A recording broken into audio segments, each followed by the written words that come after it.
Hi Ninja Bricks, Ninja Master Nick here, and today I got Alvin Ninjago, Season 11, Secrets of Forbidden Spinjitzu, who I'll also watching review, and this time I'm going to be doing in episode 19, and going to be giving a little bit of my thoughts at the end of the watching review as always. And if you enjoyed today's Ninjago Season 11 Secrets of Forbidden Spinjitzu Episode 19 watching review, make sure to give this video a like and comment. And if you're new to the channel, press that subscribe button and turn on that notification bell so you will be notified when a new Ninjago videos upload to the channel. And share this video with anybody you know. And listening to my watching review of Ninjago Season 11 Secrets of Forbidden Spinjitzu Episode 19. And enjoy the watching review. And we're back in Ninjago. Now at Criterion Prison, where as he is now imprisoned at. And so this is what the episode's going to be about. They've gone on a quest to search for Zane. Oh, so that's why no one's seen the ninja for Ideas about breaking out. That would be concerning if the prisoners of Criterion Prison they would find out that the ninja have disappeared. To another round to look for Zane. And then they would break out and either take over Ninjago or pretty much just rob the Ninjago city of whatever the prisoners slash villains they might find.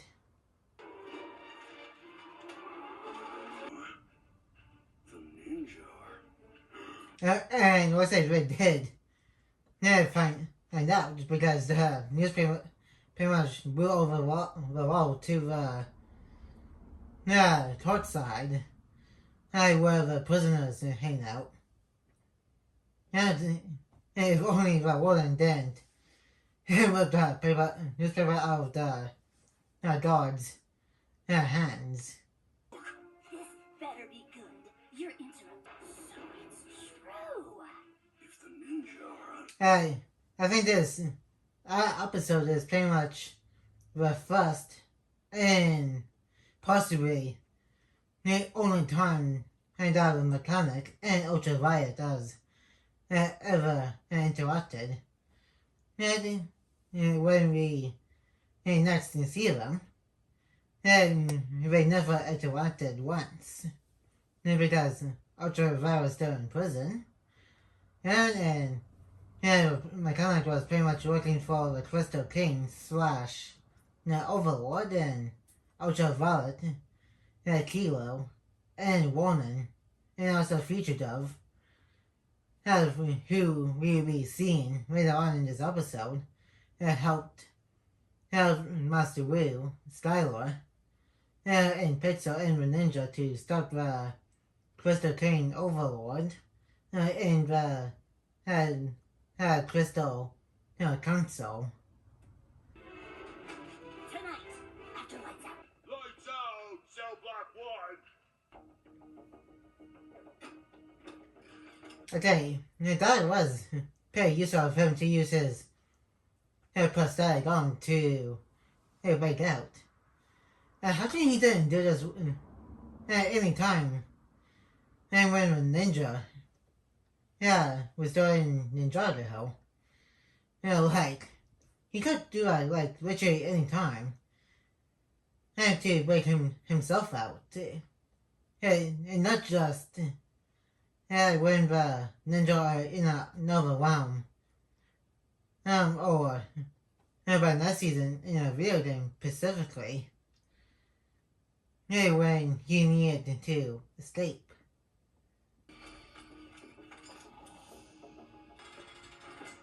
Now, that poster was of Cole's dad, And then, for those who only saw him through that poster, or in a flashback, and later on in Monster of the Mountain, told his dad, whose name is Lou, is part of a band called not band called a dance group called the Wild Blacksmiths, which they do dancing competitions.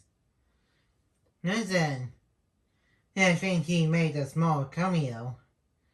In I believe either the third or second to last episode of Crystallized and the original one of Ninjago before Dragon's Rising.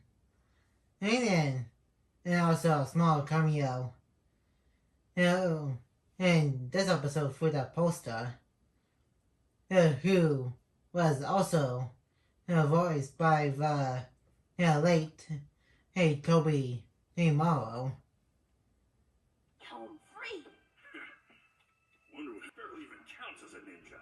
Now Nia, she's the worst. Zane and Nia are like warm hugs compared to the painful force and skill of Jade. And like I said, this is literally the first introduction to Fiji to have. I think he might be in the sewers of prison for a while because he's just coincidentally arrives as part of ultraviolet and the mechanical hat. And I'm thinking he's also voiced by the guy who voices Danny from the Lego Jurassic World TV series. Yuji Dub, notorious villain, the scourge of Ninjago City. And there's a little thing that has been going on in Fiji of wherever he's on screen. Nobody knows who he is. This is because, he's first introduced in this episode. I'm surprised nobody knows who he is, and that put him into prison because he literally has prison clothes on just like a mechanic. And weirdly enough, Ultraviolet and Kilo don't have their prison clothes on. Well, with Kilo, it kind of makes sense since he's like some kind of big person. Or whatever he is, which they never explain. And but Ultraviolet should have some kind of prison clothes on. And since she is also imprisoned in Kryptonian after that whole thing back in seasons 8 and 9, and especially for taking over the entire city after resurrecting the evil side of Lord Garmadon. Tape, or can anyone join? You can come, Birkin. Definitely Zane. Did I ever tell you what he did during... If you look right behind Ultraviolet, you can see a skeleton doing the dab, which kind of looks funny. And kind of weird too because Ninjago doesn't normally do real life thing. Over time, and the dub has been created. But nowhere near as awful as Zane. Yeah. Oh yeah, and this is also the first episode where they used 2D animation. And it's like anime-esque. Which doesn't look that bad. That's for Ninjago. Especially when they use it later on in the season with Akita's backstory. And also in Monster of the Mountain and the recent Ninjago Legends a monstrosity.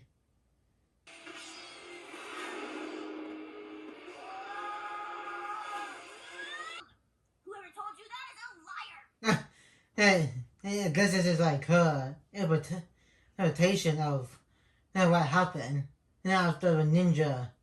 At least the original 4 ninja came back from the first realm with the dragons and Master Wu after defeating Iron Baron.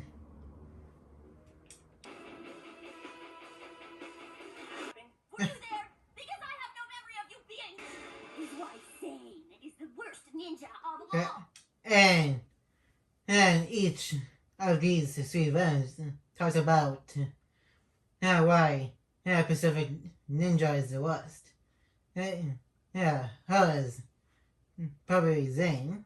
For Fugitive is Jay. And for Mechanic is Nia.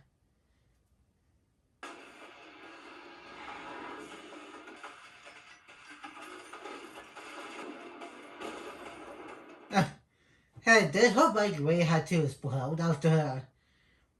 She made the Black Widow pose. It was Mechanic's new truck of crime.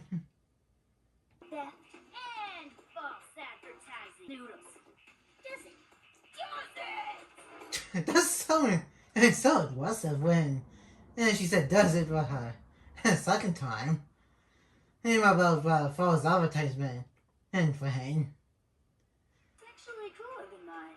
I think I'll take it with that. That doesn't really sound like Nia. That's a very good point. And from Fugitive and Ultraviolet, that does not sound like Nia at all. If it was Kai, maybe, but Nia is a little bit smaller than. And well, I was saying, I think I'll take that without asking about the new truck. One of those heisted, hard-working criminals. Our frequent and well-known archenemy. We should have. It's kind of cool, really. I'm kind of using the dragon fire spinners from Hunted Setway for this as well. Anime/animation 2D style. From those sets. I think only Kai, Cole, Miri Zane, and Jay and Master Wu had when they released those sets back around mid to late 2018 format that I remember. Like around the time I started doing YouTube. Wait, hold on. Stop. He did that day. Actually, I'm enjoying this. It's kind of weird to see Dre writing Lightning, but at the same time, it is kind of interesting. And like Ultraviolet said, it's like, what four from the MCU would do. With his Lightning, or the Bifrost when he uses his Stormbreaker. Be served.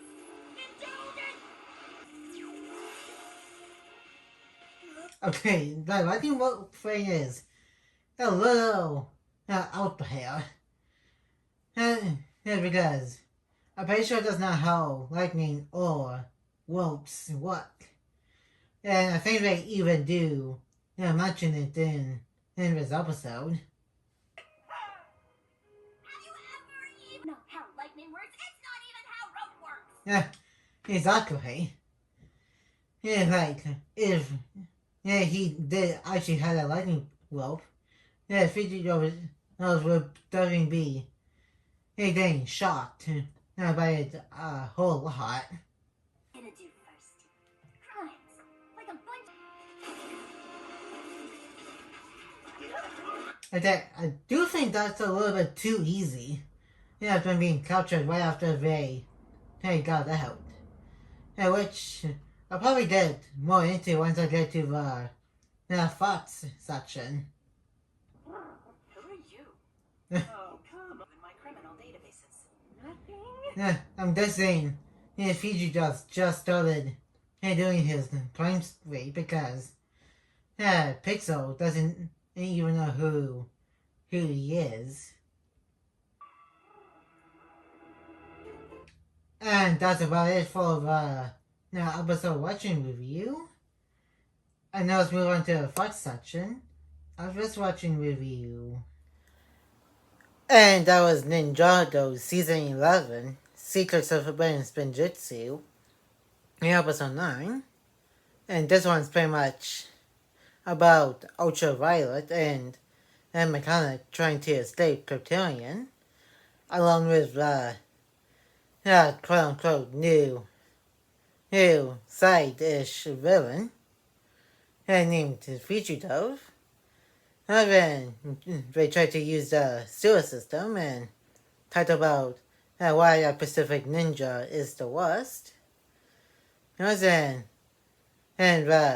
Warden was right that if word got out within her prison, and the ninja are in the Netherrealm, and the villains might break out.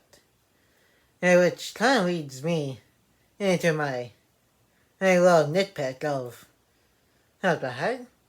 I wish they could have done something with Ultraviolet, with Mechanic, and Fugitive after they escaped. They might wreak havoc within Ninjago City. But instead they just got captured quickly and just put right back into Kryptonian in prison. And that's just a little bit too easy. Like when an Ultron used the Mind Stone to slice Thanos in half in What If Season 1 Episode 9, or later in Ninjago Dragons Rising in Season 3 Part 1, when Thunderfang got defeated and sent to a Spectrum Lance a little bit too quickly. Which I always been why I thought that was a little bit too easy in my reaction to that a few months ago. And